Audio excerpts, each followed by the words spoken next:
आदि काव्य का मतलब इस सृष्टि का प्रथम काव्य। इसके पहले कोई काव्य नहीं था, और जब काव्य नहीं था तो कोई कवि भी नहीं था, क्योंकि कवि ही काव्य की रचना करता है। ऐसे कवि शब्द का अर्थ विद्वान होता है। कवि माने विद्वान। विद्वान तो बहुत थे, लेकिन कवि शब्द काव्य की रचना करने वाले में जो रूढ़ है, कवि का मतलब काव्य की रचना करने वाला, तो विद्वान तो बहुत थे, लेकिन काव्य की रचना करने वाला कोई कवि ऐसी प्रसिद्धि नहीं थी। सर्वप्रथम महर्षि वाल्मीकि ने काव्य की रचना की, इसलिए उनकी रचना को आदि काव्य कहा और वाल्मीकि जी को आदि कवि कहा। वाल्मीकि जी आदि कवि हैं। इसीलिए रामायण की आरती में हम लोग कहते हैं ना, व्यास आदि कवि वर्ज बखानी। व्यास जी ने रामचरित्र का वर्णन किया और आदि कविवर्य। आदि कविवर्य कौन? बोले वाल्मीकि जी महाराज। तो महर्षि वाल्मीकि ने 24,000 श्लोकों में भगवान श्री राम के पावन चरित्र का वर्णन किया, और ये 24,000 श्लोक गायत्री मंत्र की ही व्याख्या है। जो ब्रह्म गायत्री है, उस गायत्री मंत्र में 24 वर्ण हैं, और एक एक वर्ण की व्याख्या एक एक 1000 श्लोकों के रूप में मानो महर्षि वाल्मीकि ने किया है। गायत्री की ही व्याख्या श्री रामायण है। बोले गायत्री तो वेद मंत्र है, और ये रामायण राम जी का चरित्र है, तो कहते हैं गायत्री मंत्र में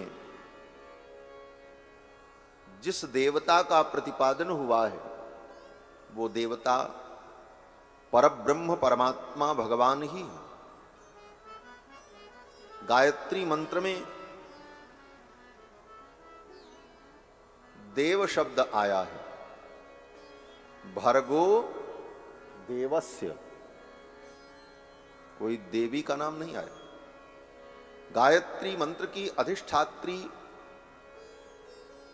अचिंत शक्ति देवी हैं, परंतु मंत्र में देव शब्द है, भर्गो देवस्य।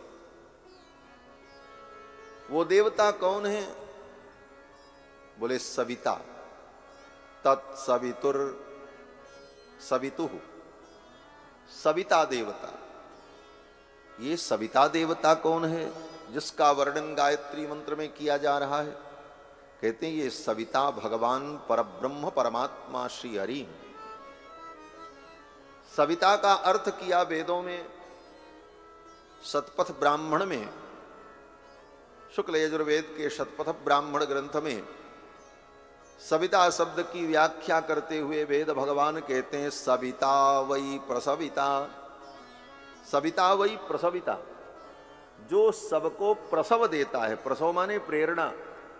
जो सबको प्रेरणा देने वाले हैं, उन परमात्मा का नाम सविता है।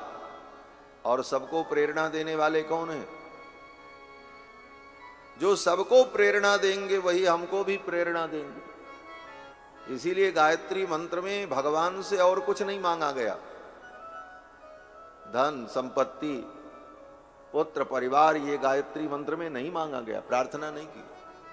तब क्या प्रार्थना की? बोले गायत्री मंत्र में यही प्रार्थना की कि आप हमें प्रेरणा दो। क्या प्रेरणा? बोले धियो यो नः, हमारी बुद्धि को प्रचोदयात, प्रेरित करो। बुद्धि को आप अच्छी दिशा में, सत्कर्म में प्रेरित करो, हे ब्रह्म, हे परमात्मा।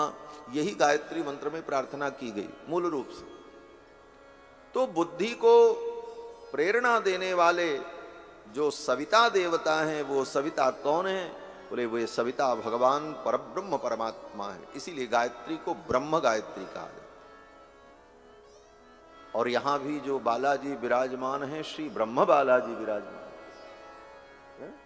ब्रह्म बालाजी ब्रह्म गायत्री की व्याख्या परब्रह्म परमात्मा भगवान श्री रघुनंदन के पावन चरित्र के माध्यम से श्रवण करने के लिए उन्होंने ऐसी प्रेरणा दी। इसीलिए रामायण को कथा के मूल में रखा गया। तो गायत्री मंत्र में उन परब्रह्म परमात्मा सविता देवता से यही प्रार्थना की गई, आप हमारी बुद्धि को प्रेरित करो। धियो यो नः प्रचोदयात्। धी माने बुद्धि, हमारी बुद्धि को वो प्रेरित करे। और इसी वाक्य की व्याख्या श्री गोस्वामी तुलसीदास जी महाराज अपनी रामायण में लिखते हैं कि ये प्रेरणा देने वाला कौन है। तो कहते हैं कि उर प्रेरक रघुवंश विभूषण। रघुवंश विभूषण जो हैं, यही सबके उर में प्रेरणा देने वाले, सबको प्रेरणा देने वाले राम जी। और भगवान श्री राम यही गायत्री मंत्र के प्रतिपाद्य देवता हैं। और ये भगवान परब्रह्म परमात्मा, इनके स्वरूप का जब वर्णन किया गया तो कहा कि सूर्य का जो देदीप्यमान मंडल है, उस सूर्य मंडल के गर्भ में परम तेजोमय परमात्मा, जो सूर्य के भी अंतर्यामी हैं, सूर्य मंडल में परम तेजोमय परमात्मा का जो स्वरूप है, वह स्वरूप क्या है? बोले ध्येय सदा सवृति मंडल मध्यवर्ती। सविता देवता भगवान सूर्य का जो मंडल है, उसके अंतर्गत विराजमान जो भगवान का दिव्य तेज है, परब्रह्म परमात्मा, वही भगवान सूर्य वंश में श्री रघुनंदन के रूप में प्रकट हो। इसीलिए भगवान के उसी स्वरूप का वर्णन चिंतन गायत्री मंत्र में किया जाता है। और उसी गायत्री मंत्र की व्याख्या श्रीमद् वाल्मीकि रामायण, एक छोटा सा ग्रंथ भी है, 1000 श्लोक पर जब अक्षर बदल जाता है, गायत्री मंत्र के दूसरे अक्षर से श्लोक प्रारंभ होता, फिर 1000 बदलने पर फिर वर्ण बदल जाता। इस प्रकार वाल्मीकि रामायण के 24,000 श्लोकों में जो 24 श्लोक हैं, हर 1000 के बाद उसको गायत्र रामायण कहा जाता है। वो गायत्री रामायण है। उन 24 श्लोकों का नित्य नियम से पाठ करे, और कोई भी व्यक्ति करे, स्त्री पुरुष बालक वृद्ध, तो उसको गायत्री मंत्र के जपने का ही फल प्राप्त हो। यद्यपि गायत्री मंत्र सबके लिए नहीं है, गायत्री मंत्र का जप अनुष्ठान केवल द्विज के लिए। द्विज का मतलब जिसका 2 बार जन्म हो, 2 बार जिसका जन्म हो उसको द्विज कहते।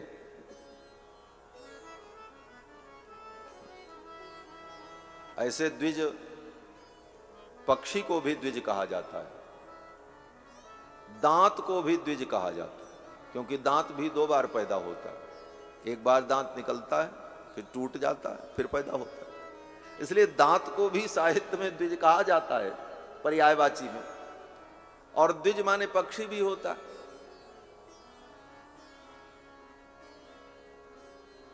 कई बार भगवान श्री राम ने गृद्धराज जटायु को द्विज कहा है रामायण में। पक्षी को द्विज इसलिए कहा जाता है कि पक्षी का भी 2 बार जन्म होता है, एक बार अंडे के रूप में और दोबारा उस अंडे के अंदर से बच्चे के रूप में। 2 बार जन्म हुआ इसलिए द्विज। और ब्राह्मण क्षत्रिय वैश्य, इन 3 वर्ण के लोगों को भी द्विज कहा जाता है। ये 3 द्विज क्यों होते हैं? बोले इनका भी 2 बार जन्म होता है। एक बार तो मां के गर्भ से जन्म हुआ, और मां के गर्भ से जन्म हुआ तो उस जन्म में माता पिता 2 का संयोग था। पिता जनक हुआ और मां जननी हुई। ये प्रथम जन्म हुआ, जो शरीर का जन्म हुआ, ये प्रथम जन्म। और दूसरा जन्म बोले जब वो कुमार हुआ तो उसका यज्ञोपवीत संस्कार किया गया। ब्राह्मण क्षत्रिय वैश्य का 3 वर्ण का यज्ञोपवीत संस्कार होता। और जब यज्ञोपवीत संस्कार होता है उस समय माता मंत्रो पिता गुरु, उस समय गुरु ही पिता होता है और गायत्री मंत्र ही माता होती है। गायत्री मंत्र रूपी माता के द्वारा, गुरु रूपी पिता के द्वारा उसका एक नया जन्म होता है, और ये उसका दूसरा जन्म होता है। जब दूसरा जन्म हो गया तब द्विज हो गया। द्विज माने 2 बार जिसका जन्म हुआ, एक बार मां के गर्भ से, दोबारा यज्ञोपवीत संस्कार हुआ तब। कितना महत्व है यज्ञोपवीत संस्कार का हमारी सनातन संस्कृति में, ब्राह्मण क्षत्रिय और वैश्य के लिए। आज इस महत्व को लोग भूल गए। विधि पूर्वक अपने बालकों का समय से यज्ञोपवीत भी नहीं करा पाते, और अगर हो भी तो लोग यज्ञोपवीत धारण नहीं करना चाहते। ढेर सारी सोने की माला चैन पहन सकते हैं, यज्ञोपवीत कंधे पर नहीं टिक पाता। और अपने द्विजत्व को, अपने ब्राह्मणत्व को, अपने क्षत्रियत्व को, अपने वैश्यत्व को नष्ट कर देते। ये जीवन जो मिला है बड़ा अद्भुत है, और भगवान ने द्विज के कुल में जन्म दिया है तो हम द्विज बनकर द्विज के धर्म का पालन करें, इसी में हमारा कल्याण है। तो जो द्विज हैं वही गायत्री मंत्र की उपासना कर सकते। ब्राह्मण क्षत्रिय वैश्य के अतिरिक्त स्त्री और शूद्र,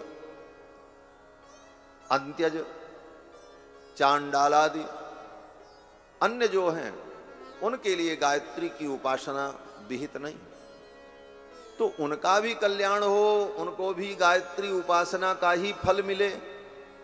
बोले गायत्री की उपासना कर नहीं सकते तो उनको गायत्री की उपासना का फल कैसे मिले? तो कहते हैं इसीलिए महर्षि वाल्मीकि ने जो रामायण की रचना की है, रामायण गायत्री मंत्र की ही व्याख्या है, वेदों की ही व्याख्या है।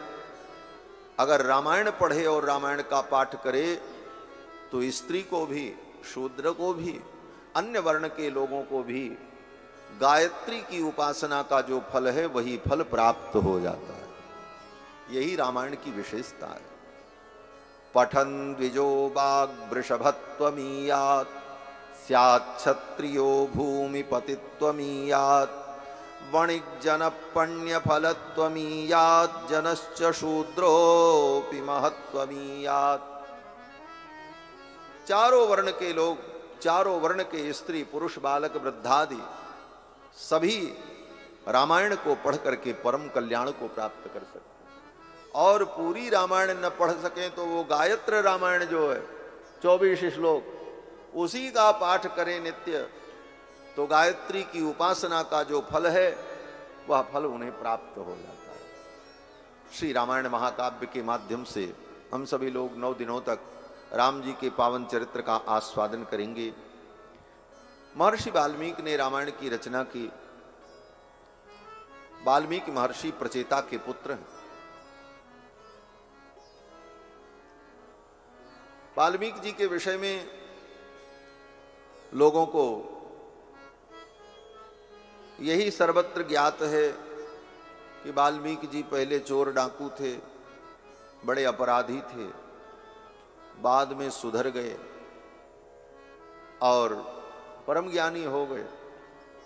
परंतु वाल्मीकि जी का परिचय अगर वाल्मीकि जी से ही पूछा जाए तो वाल्मीकि जी कुछ और कहते हैं। रामायण में जैसा वर्णन है कि जब श्री राम जी का अश्वमेध यज्ञ नैमिषारण्य में चल रहा था तो वाल्मीकि जी सीता जी को लेकर के आए।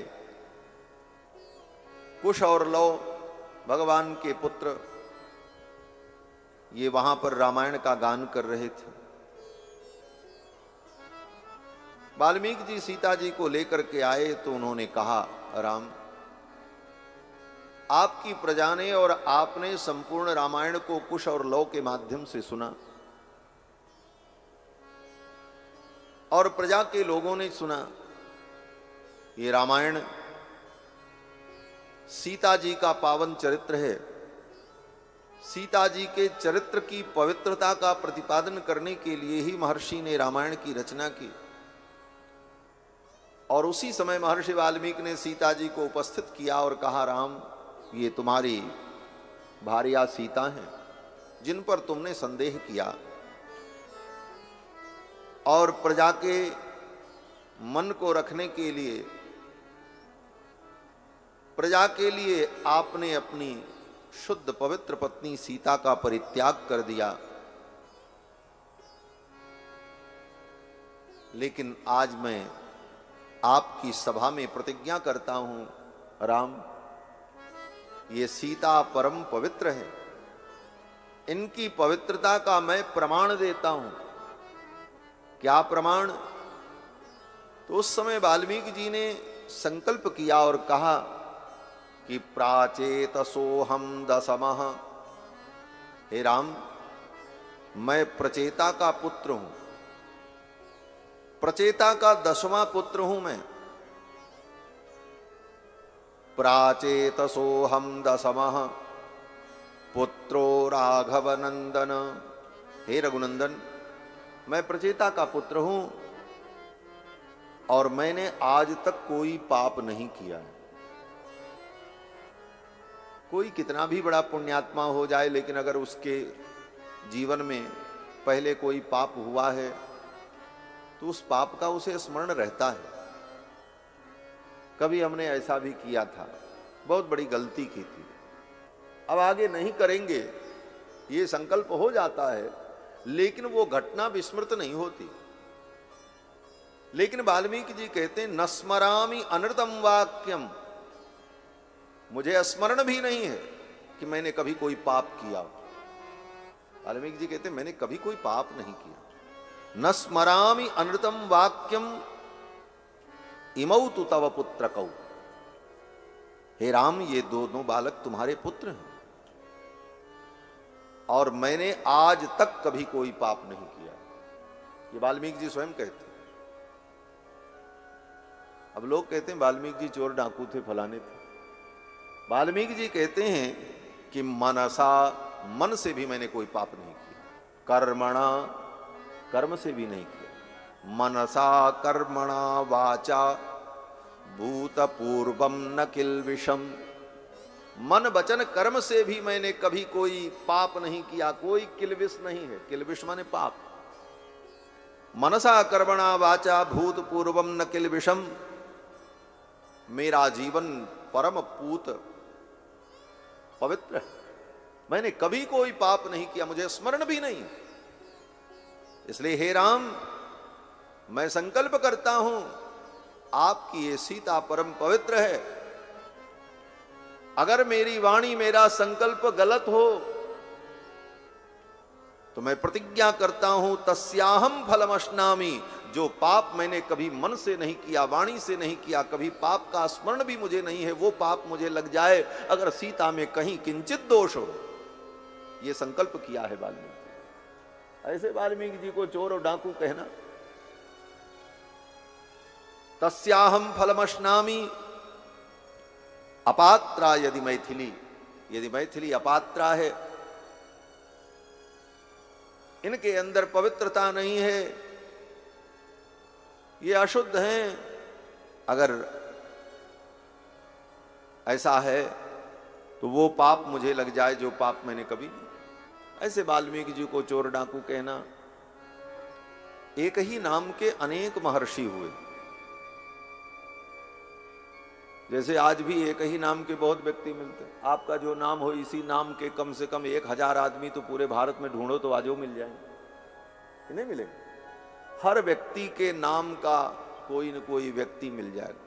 और नाम की कौन कहे, अगर कायदे से ढूंढा जाए तो हर व्यक्ति से मिलता जुलता चेहरा भी मिल जाता है, डुप्लीकेट भी मिल जाता है। तो ये कोई नई बात नहीं है। एक ही नाम के अनेक महर्षि, अनेक महापुरुष अनादिकाल की सृष्टि में होते चले आए। वाल्मीकि नाम से भी अनेक महात्मा हुए। और श्रीमद् वाल्मीकि रामायण के परम विद्वान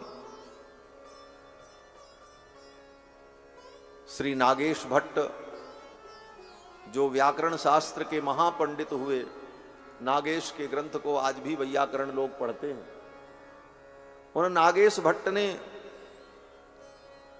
अपने ग्रंथ में व्याख्या में लिखा है कि ब्रह्मा के अंश से उद्भूत, ब्रह्मांश से उद्भूत जो महर्षि वाल्मीकि हैं, ब्रह्मा के अंश हैं, भगवान प्राचेतसो, वो तो प्रचेता के पुत्र हैं।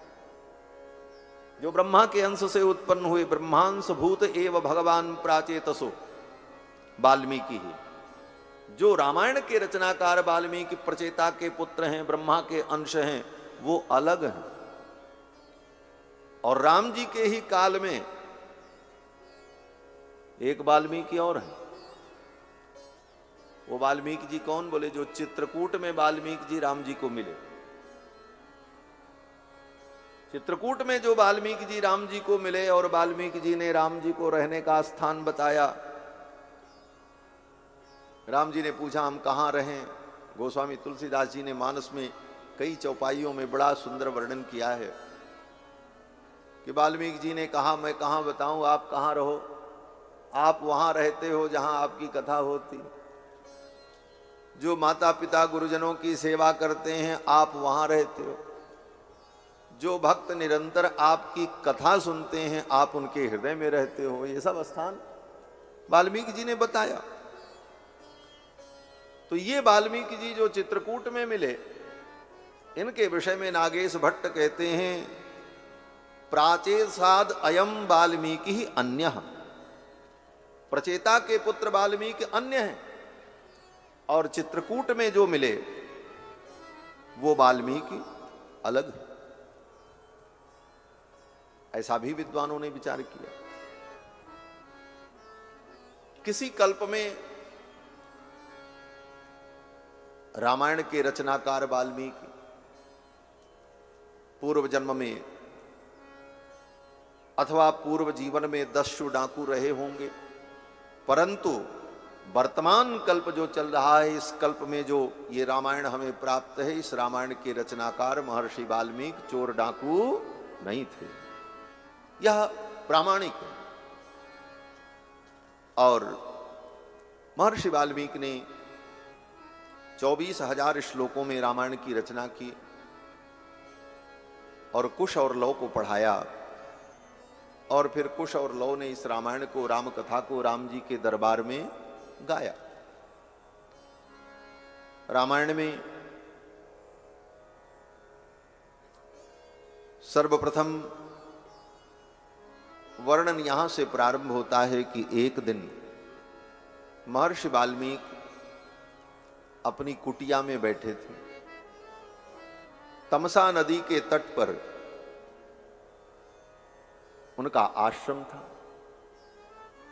ब्रह्म मुहूर्त में उठकर संध्या वंदन करके अपने नित्य कृत्य से निवृत्त थे। तब तक उसी समय महर्षि वाल्मीकि के आश्रम में देवर्षि नारद का आगमन हुआ। देवर्षि नारद प्रकट हो गए।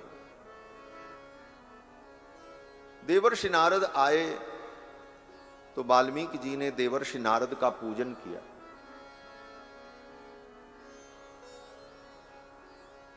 क्योंकि नारद जी भगवान के भक्त भी हैं, भगवत स्वरूप भी हैं और देवर्षि हैं। नारद जी में कई विशेषता है। नारद जी भगवान के भक्त भी हैं, भगवान के स्वरूप भी हैं, भगवान के 24 अवतार में इनकी गणना भी, तीसरे अवतार है। और नारद जी देवता भी हैं, क्योंकि देवलोक के, और देवता ही नहीं है, देवर्षि हैं, देवताओं में ऋषि हैं। और इसके साथ साथ नारद जी गंधर्व भी हैं, गंधर्व की कोटि में भी इनकी गणना होती है। हाँ, हाहा हूहू नाम के जो गंधर्व हैं, विश्वावसु गंधर्व, इन गंधर्वों में इनकी गणना है। और रामायण में, भागवत में जहां विश्वावसु गंधर्व गायन करते हैं, वहां साथ में नारद जी भी गायन करते हैं, ऐसा वर्णन। जब श्री भरत जी महाराज राम जी को मनाने के लिए, लाने के लिए चित्रकूट की यात्रा के लिए निकलते हैं, तो भरत जी जब तीर्थराज प्रयाग पहुंचे तो भरद्वाज मुनि ने भरत जी के स्वागत के लिए बड़ी भारी तैयारी की। अपने तपोबल से श्री भरद्वाज जी ने स्वर्ग का वैभव प्रकट कर दिया प्रयाग में कि भरत आ रहे हैं, भरत राजाधिराज है। राजा का सम्मान तो बड़े ठाट बाट से होना चाहिए, राजा के लिए राज्योचित सम्मान होना चाहिए।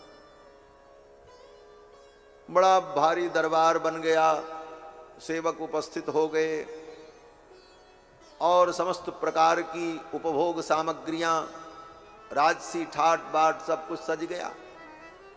तो राजा के दरबार में तो ये भी होता है कि राजा जब बैठता है तो नर्तकियां नृत्य करती हैं, गायक गुणी जन गान करते हैं। तो भरद्वाज जी ने सोचा भरत जी राजाधिराज हैं, इनके स्वागत के लिए नर्तकियां भी हों, गायन करने वाले गुणी जन भी हों।